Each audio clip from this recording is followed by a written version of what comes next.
And we're back. One Mhm. one more time, one more podcast. Well, one Yes, more. Well, we keep going until we can't go anymore, I guess.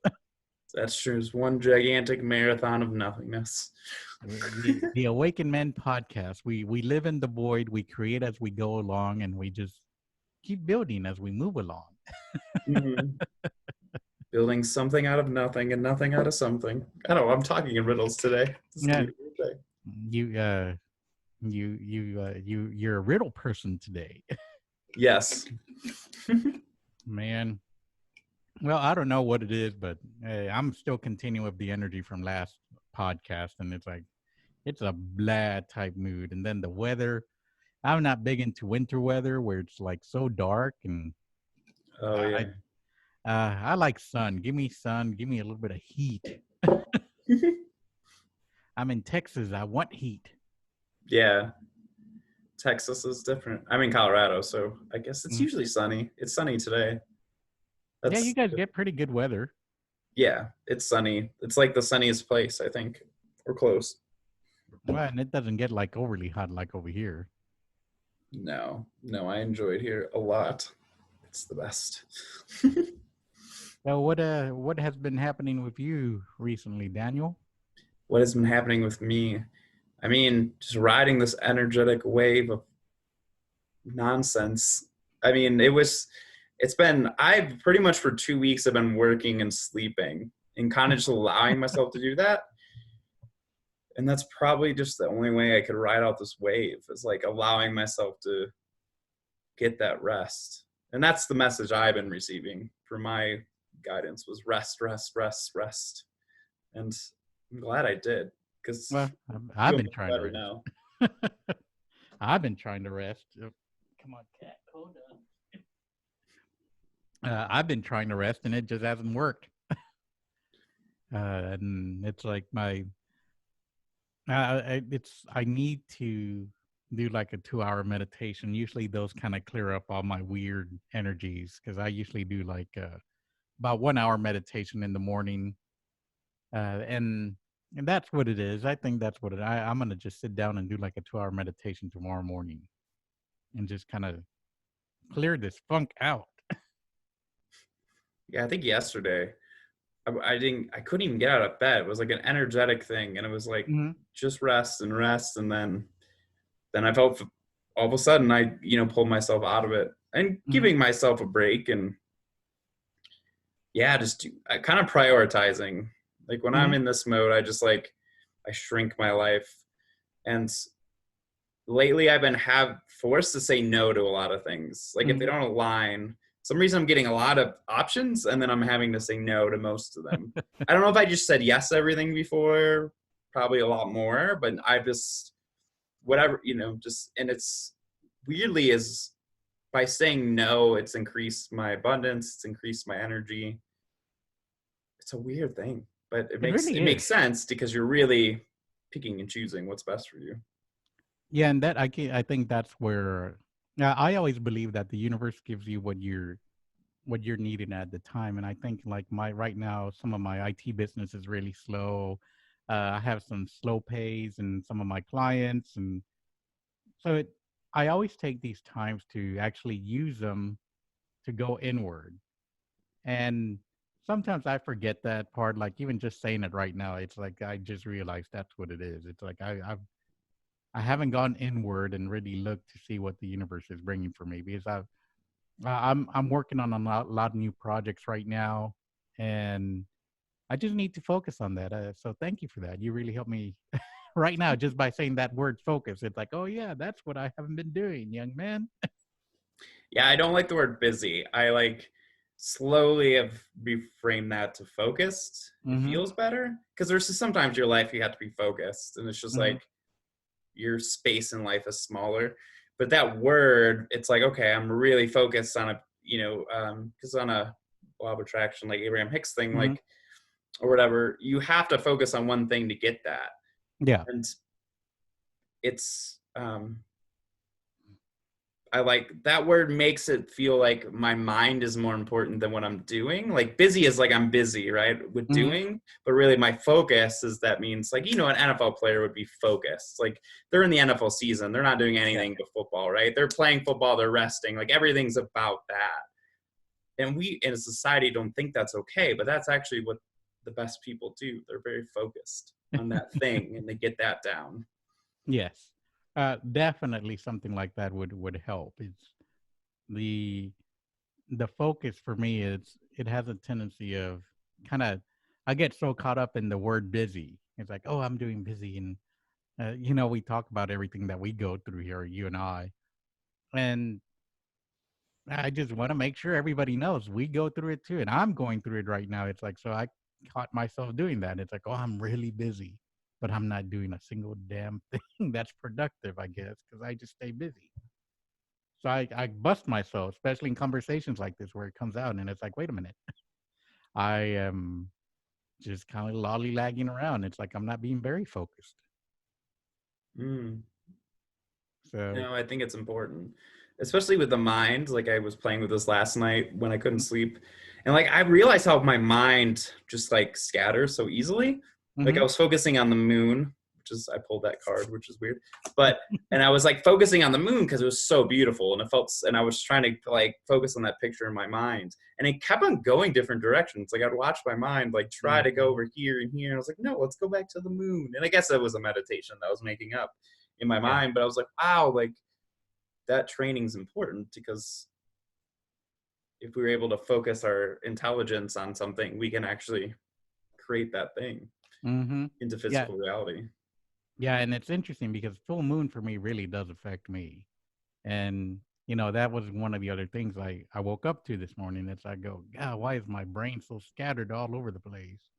And it's that part of it is that full moon energy for me has always been a big thing. And it's kind of interesting because I was also born on a full moon.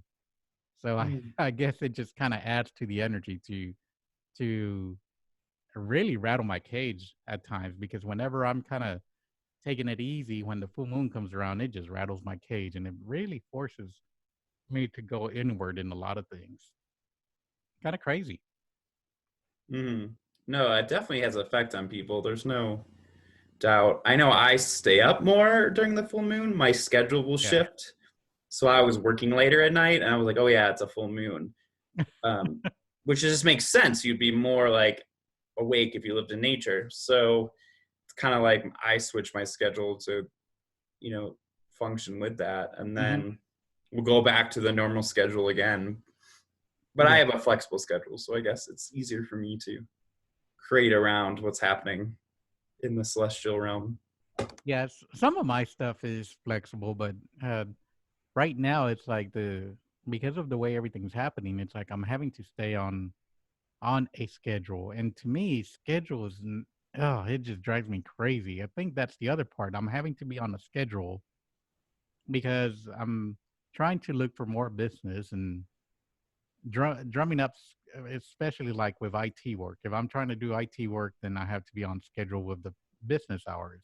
If I'm trying to do coaching, then I have to go out to networking events and get to know people, or just people that know me and that recommend me or anything like that. So I mean, there's always something that I have to operate under those hours. So it makes it a little bit challenging for me sometimes having what I call the duality of business. I mean, I have IT and then I have coaching, which coaching you could really do very differently than your normal business hour type work. I don't know. I hope that makes sense there. Right. It sounds like, in you have, I mean, even running a business, you have to adhere to some form of schedule Hmm. because that's when your clients need you. And then coaching, you can, have flexibility. Usually you have to be available when people aren't working. It's kind of Yeah. the opposite schedule of everyone else, it seems. Um, but yeah, I feel like, yeah, that's kind of the ebb and flow of things. But like, even like we think the schedule stays the same, with outside, right? Like the days Hmm. are getting shorter, the moon gets brighter and it goes away. And we have to be able to fluctuate with that almost as if we were an animal, right? You Hmm. change your schedule based on what's happening with the weather or the sun or all Yeah. those different things. But most people don't, and I think that's why. Well, I know that's why in winter people get so thrown off. It's like their schedule doesn't change, but the world just changed. So Yes. no one's changing with it. Yeah, that's very true. It gets me now that now I've been talking very abstract, but the emotions that I come up for me, it's like I do get sad. It's like at times I get sad, especially with this weather like this, so where it's kind of grayish outside and no sun. I get kind of down. Sometimes the thoughts of my brother hit me, Mm. and especially getting closer as the holidays get closer. I mean, it also adds another level of that. Then I start missing people, relatives that have passed away, and it just kind of hits me in every direction. So not only am I dealing with my sadness of that, and then the sometimes I get some anger about the things that are not going in in my direction. It's like, dang it. But it's that whole control thing. It's like that makes me snap to it and go, it's like, wait a minute, I'm trying to control things. And that's when I notice the big shift start happening, when I start realizing what I'm doing.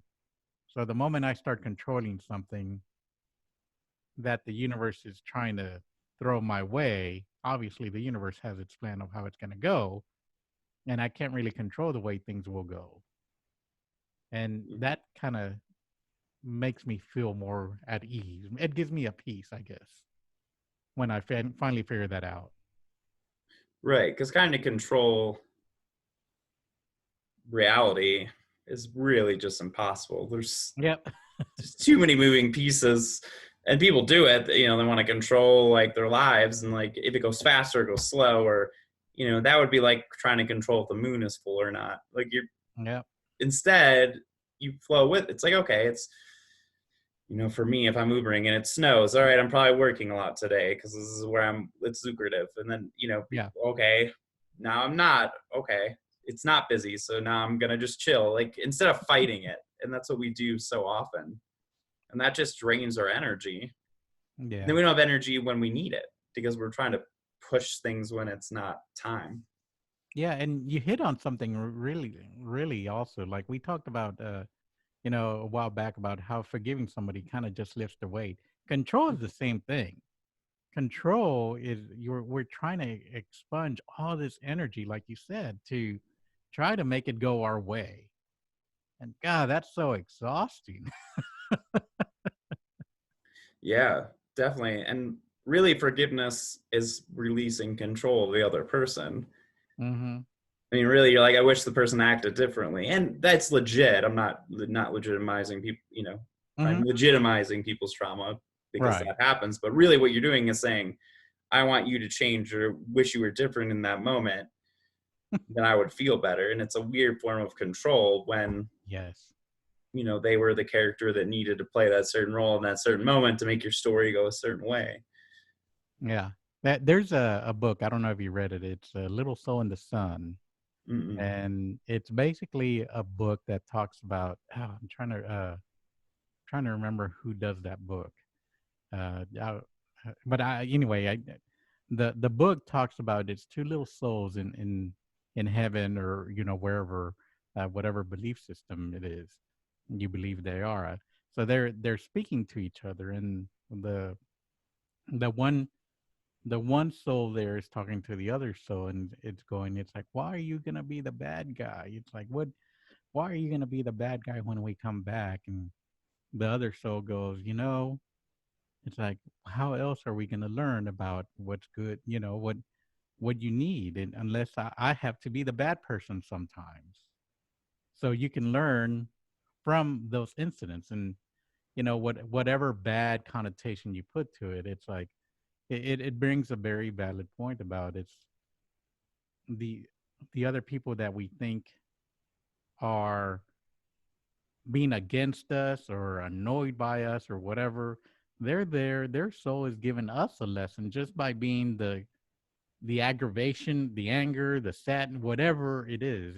So there is a connection like that, and seeing that connection helps me also. For me, at least, it helps me to understand, it's like maybe that person's not, you know, okay, what am I getting from it? I always ask, what is the lesson from that? And that helps me a lot. Yeah, I mean, we are souls wanting to expand and experience new things. So being the evil person, Hmm. it's just as an actor would play an evil villain, doesn't mean the actor becomes a villain when they leave, right? They're just playing that Right. role for the story to evolve. And I think that's how we play out this play or game or Hmm. whatever, of consciousness to expand. And yeah, knowing that everyone's just an angel or a soul, Yeah. would help you forgive them because, that's where they came from. Hmm. Not that your feelings aren't valid, you have to process them, but Right. also knowing this bigger perspective helps you release that control. And it's very powerful once we figure out, that I talk about shamanic stuff all the time. It's like that's one of the things I love about shamanic healing. There's always a story behind it. There's some story that we deconstruct, Mm. and I'm not sure, since I'm not familiar with all the psychology like you are, uh, Daniel. I don't know if there's some similar concept like that, but what I've learned through shamanic stuff is there are stories that we've created, and once we figure out we're the actor in that story, we can change the story. Right. Yeah, we have to know to really expand in consciousness, you'd have to know that you are a soul or an essence in a body. Like if you Hmm. still believed you are this person fully, then you couldn't actually change the story. Like how could you Right. create the story if you didn't know you were in a story? You would just be, right? That's the unconsciousness. So someone that doesn't Yeah. even know their consciousness. They just think they're the body and they're the thoughts. And then they don't know they're actually witnessing and can change it. Um, then I don't know if that's psychology, but it'd be, Hmm. yeah, knowing that your thoughts and what you do doesn't define you forever, right? You're not Right. this. Um, but again, this is a character you're playing, and then it's easier to play around with everything.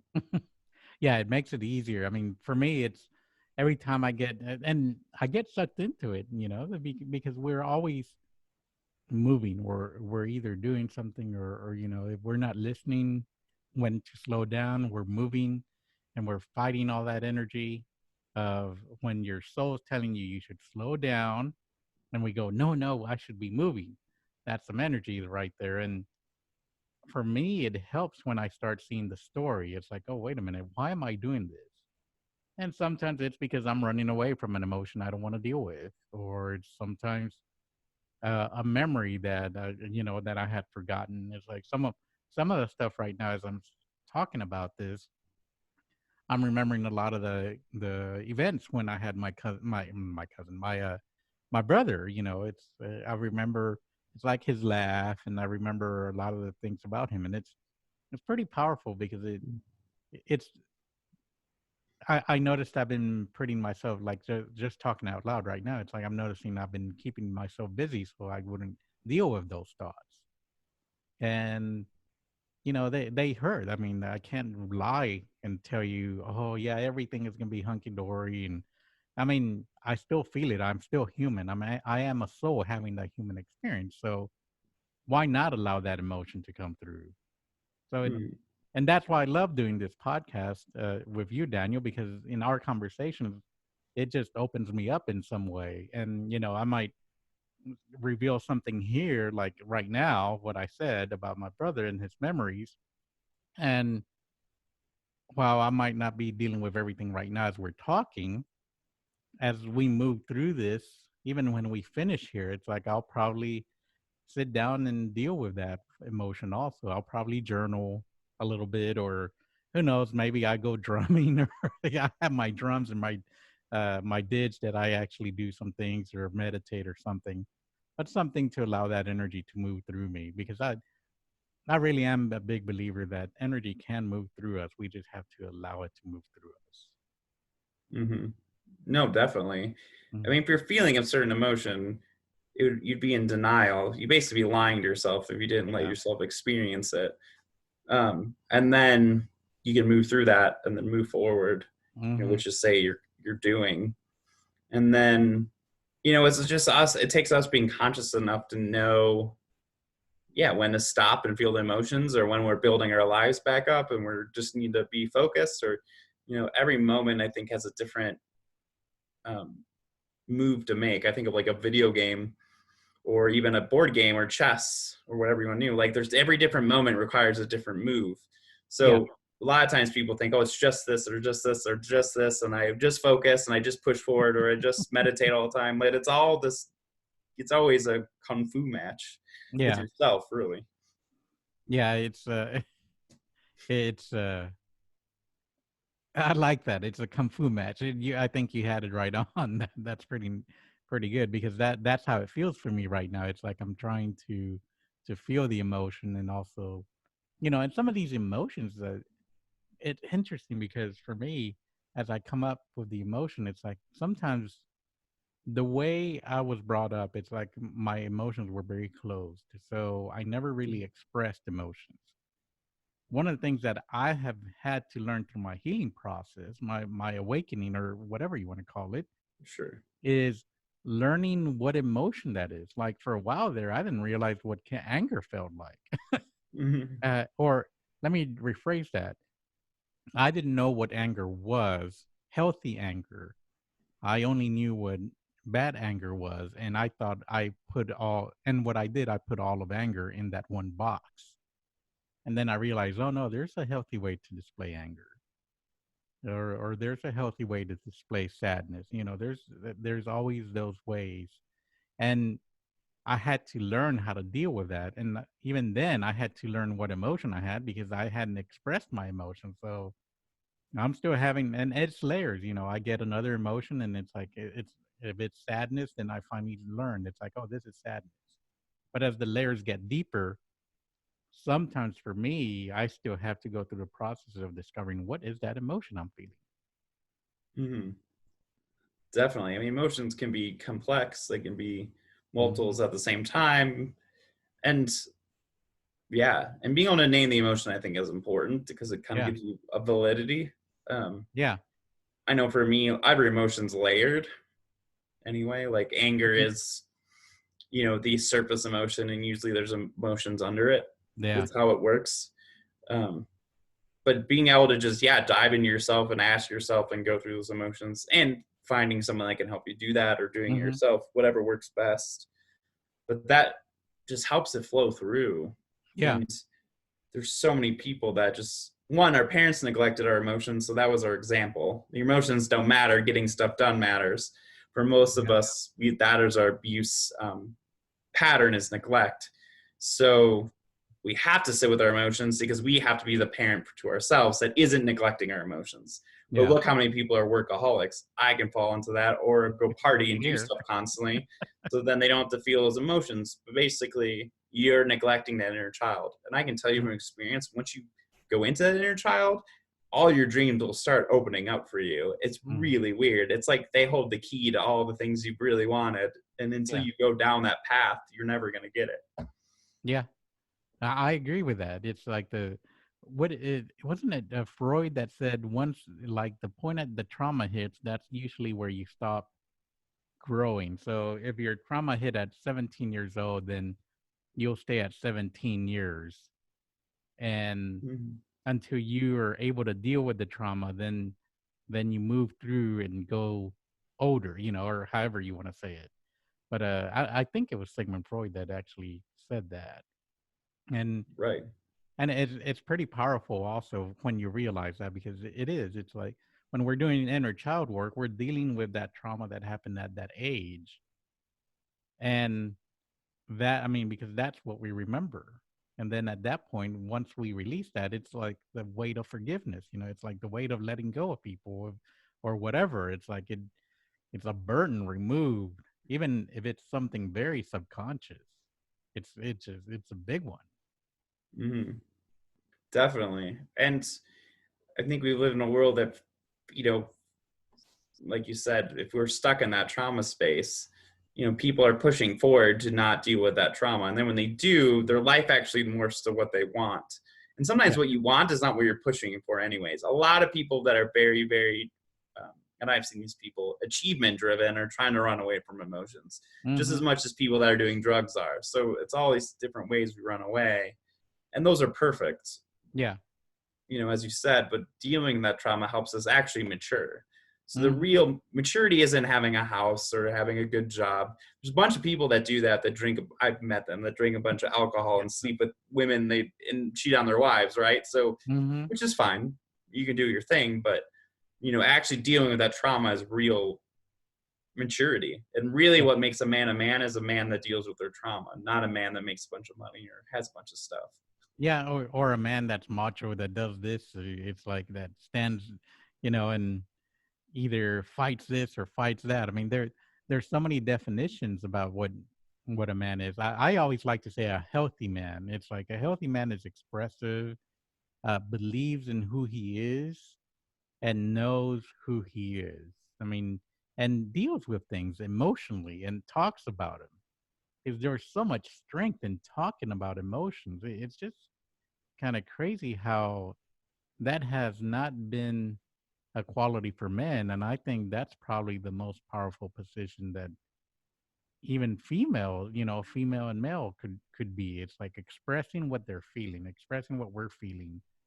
No, if we don't like something, saying I don't like that. And same thing with the women. It's like expressing what they don't like or what they do like, and et cetera, or what they want. Right. And really, it's just not ignoring ourselves and our trauma, but also, yeah, like expressing it with other males. I think Mm-hmm. that's what's gonna heal lots and lots of people. I know I didn't have many male friends for a long time, and I had Yeah. female friends because they would actually talk about emotions. So I like felt more comfortable. But now Mm-hmm. that's opened up because I think men are just healing in general, and Yes. also I asked for it. But yeah, without that, there's a bunch of wounded men yelling at people and being, Mm-hmm. and not that you can't be macho and work on cars and all that stuff, but like what, but that's, you know, doing that healing is how we're going to change everything. And then we all move a little slower, and then Yeah. we help the environment more and all these different things that are important. Mm-hmm. Yeah, and you said a word that I got stuck on a lot. It's like macho. It's like I had put macho in a box, and when I would say macho, for me, it had a negative connotation. It's like I would Mm. remember how my dad was very abusive, or I would remember like one of my uncles on my dad's side where he was very abusive. So that's what I was equating macho to, because that's the words that they would use. It's like, oh, are you Right. macho? Blah blah blah. Until I had to learn a different definition of what macho is. Now it's like I really, even the word macho to me doesn't really do anything for me. It doesn't trigger me or anything. I'll say I still don't know what the definition of it is. I haven't come up with one because I think it's such a it has so many stereotypes that I don't want to even use that word, but I do use it to represent something of what society has done to that word. I mean, and I was fell right into it. Mm. Yeah, it has definitely. It's funny because we're moving into almost that being a negative, right? Being the macho guy and Hmm. being the nerdy guy is becoming the pot. It's interesting, which is Yes. good to balance out the male spectrum. On randomly, I was guided to go to a gym more often, which is so much more macho than yoga I was doing, and that actually feels good, right? As a man, I want to be able to push forward and get that like Hmm. testosterone out or whatever it is.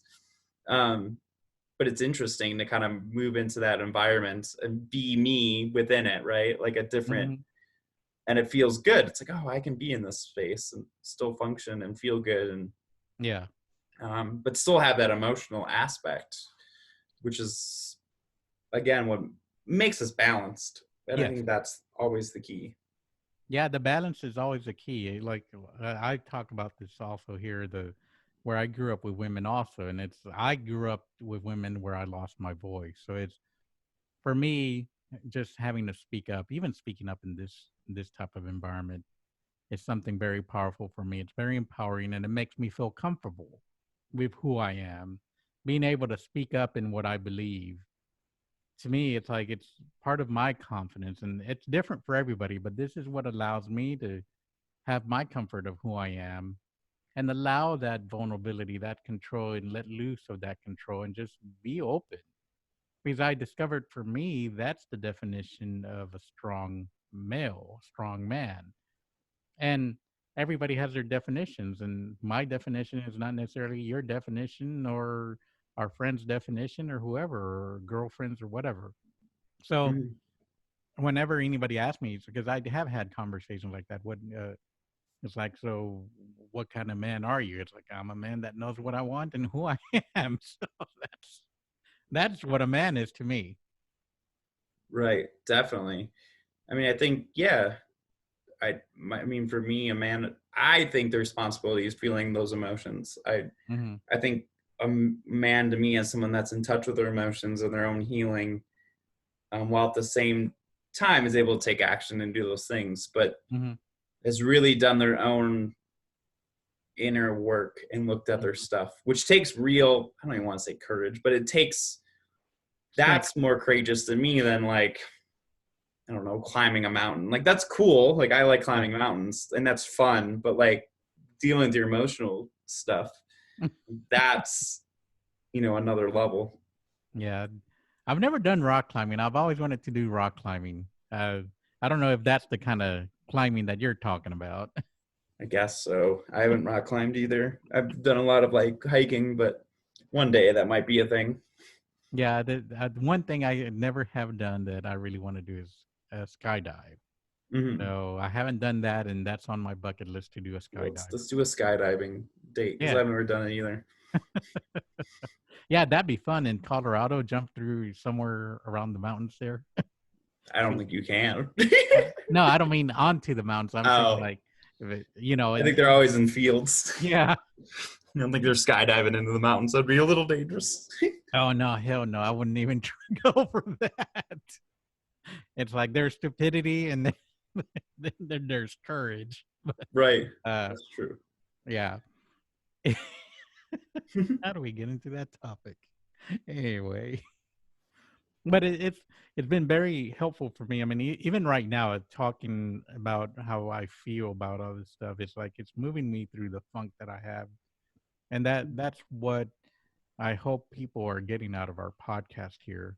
And it's very powerful to just allow your emotions through and not to hold them back. And it's some people ask me, how in the world do I do it?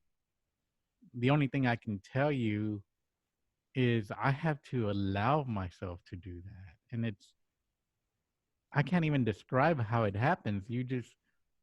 We're funny creatures because we have to give ourselves permission to do something, even though it's our own permission.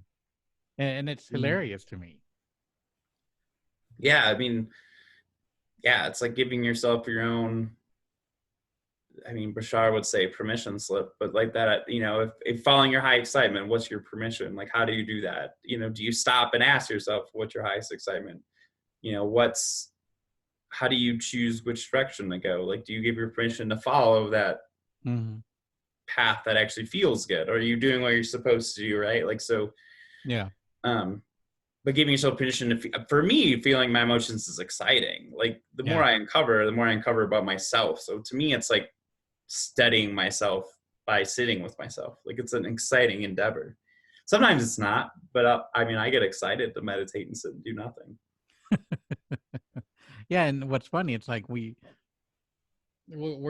doing nothing actually in meditation. It's not really doing nothing. I mean, you're doing quite a bit. That's the illusion of that. It's like just meditating, because I hear that. It's like, how can I sit 1 hour doing nothing? It's like, you're not doing nothing. It's like you're doing something. And it's so funny just to hear those type of words from different people. But until we experience it, and there's no judgment in it. It's just we have to experience it and we have to learn. And the allowing ourselves to give our emotions out is a very powerful thing. And you know we make it sound like it's easy, but it takes time and it takes some inner work to go through this, because we have never been taught that, so we have to teach ourselves. And that's why I love that there's like things like the Mankind Project. There's the shamanic work. There's a lot of energy workers out there, coaches, and that can help with all of that. I mean, even you and I mean, Mhm. we help people out with this kind of stuff.